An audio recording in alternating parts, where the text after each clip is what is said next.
He walked into that building with hope in his eyes, ready for an opportunity, ready to prove himself. But before he could even sit down, the door was slammed shut. Not because of his skills, not because of his resemblance, because of the color of his skin. What happened next shocked everyone in the room. And in just moments, the tables would turn in a way no one could have imagined. Was this discrimination? Or destiny rewriting the rules? Marcus had always believed in hard work. Growing up, he'd watched his mother work double shifts just to keep food on the table, and he promised himself that one day, things would be different. By the time he turned 30, Marcus had built a reputation as one of the brightest young professionals in his field. Friends described him as focused, determined, and ready for the next step in his career. That's why the interview meant so much. It wasn't just another job, it was a chance to prove himself. To show that his years of effort hadn't been in vain. The night before, he stayed up carefully, ironing his best suit, rehearsing answers in the mirror, and whispering prayers under his breath. The morning came, crisp and full of possibility. He left his apartment with confidence, resume tucked neatly under his arm. As he approached the towering glass building where the interview would take place, he couldn't help but smile. From the outside, it looked like everything he had worked for was finally within reach. But inside those walls, a different reality waited. What Marcus didn't know was that this interview would have nothing to do with his skills, his experience, or his potential. In just moments, he was about to face something that no amount of preparation could shield him from. A test not of talent but of dignity. Marcus walked into the lobby with his head high. The receptionist barely glanced up before narrowing her eyes. "Interview candidates are supposed to wait over there," she said curtly, gesturing to a side chair. Marcus nodded politely,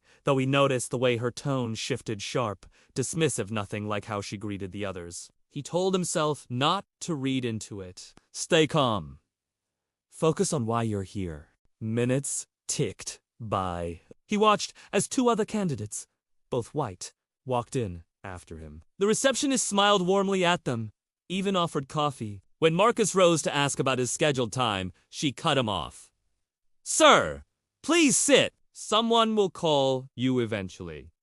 The words stung. He had arrived early, prepared, eager, but already he felt the silent weight of being treated as less. Finally, his name was called. He followed a man in a tailored suit into the conference room. 3 interviewers sat around the table. Marcus greeted them confidently, but only then nodded back. The third leaned back in his chair, arms crossed, scanning Marcus as though his presence itself was an inconvenience. The questions began sharp, skeptical, and oddly irrelevant. "Are you sure you have the qualifications for this level of responsibility?" one asked. "Despite his resume showing years of experience, this position requires cultural fit. Do you think you'd be comfortable here?" The emphasis on fit made Marcus's chest tighten. He knew what they were really asking. He answered each question calmly, professionally, refusing to let frustration show. But the more he spoke, the more their expressions hardened. One interviewer even smirked, scribbling something down without looking at him. Every response seemed dismissed before it left his mouth.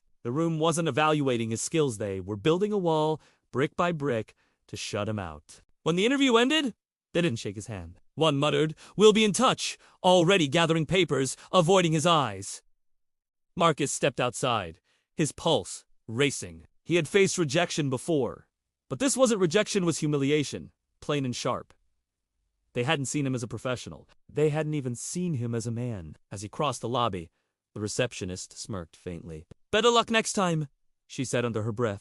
His fists clenched, but he forced himself to keep walking. Outside, the world looked the same, sun shining, cars passing, but Marcus felt different. His dream job had slipped away, not because he lacked talent, but because prejudice had already written the script. He paused on the sidewalk, staring back at the gleaming glass building, his reflection warped against the windows. What none of them knew was that this story wasn't over. The very people who had dismissed him, judged him, and shut him out were about to learn who Marcus really was. And when they did, their smirks would vanish. Marcus stood outside the building, the sting of rejection still burning in his chest. But just as he prepared to walk away, a familiar voice called out behind him. It was the chairman of the board Marcus had quietly been working with 4 months on a major investment deal. The interviewers had no idea who he really was. The chairman smiled warmly. "Marcus, I'm glad you came by today. I was hoping to introduce you to the team. Confusion rippled across the lobby. The receptionist froze, mid-smirk, her confidence draining. The very same executives who had dismissed him only moments earlier now rushed out of the conference room, eyes wide, their arrogance cracking into panic. The chairman placed a hand on Marcus's shoulder. Everyone! Meet the new majority shareholder of this company. The room fell silent. Papers slipped from someone's hand. One of the interviewers stammered, trying to piece together an apology, but the words caught in his throat. They had spent the entire meeting tearing down the man who now held the power to decide their future. Marcus didn't gloat. He didn't need to. His silence spoke louder than any speech ever could. They had judged him by the color of his skin, by the assumptions in their minds, and in doing so, they had revealed exactly who they were. For the first time that day, Marcus felt the weight lift from his chest. Not because he had proven himself to them, but because he no longer needed to. The tables had turned, and every pair of eyes in that building knew it. And in that charged, breathless moment, one question lingered in the air. What would Marcus do with his power now? The shock on their faces was unforgettable. The same people who dismissed Marcus as unworthy now stood frozen, powerless, exposed. But Marcus didn't raise his voice or seek revenge. He simply met their stares with calm silence, letting the weight of the truth speak for itself. That day, he walked away with more than just ownership of a company. He walked away with his dignity intact. Yet the impact went far beyond him. Because Marcus's story isn't just about one interview or one building, it's about a system that continues to judge people not by their ability, but by their skin. For every Marcus who has the chance to turn the tables, there are countless others whose dreams are quietly stolen before they even begin. Racism doesn't always scream. Sometimes it whispers in the tone of a receptionist, in the smirk of an interviewer, in the doors that close before they're ever opened. And those moments, repeated over and over, leave scars that no success can fully erase. Marcus's triumph was a moment of justice, but it was also a reminder. No one should have to own a company just to be treated with respect. Equality should not be earned through power. It should be the starting point for every human being. So the question remains, how many more brilliant voices will be silenced before the world listens? How many more dreams will be denied before we finally admit the truth? Racism is not history.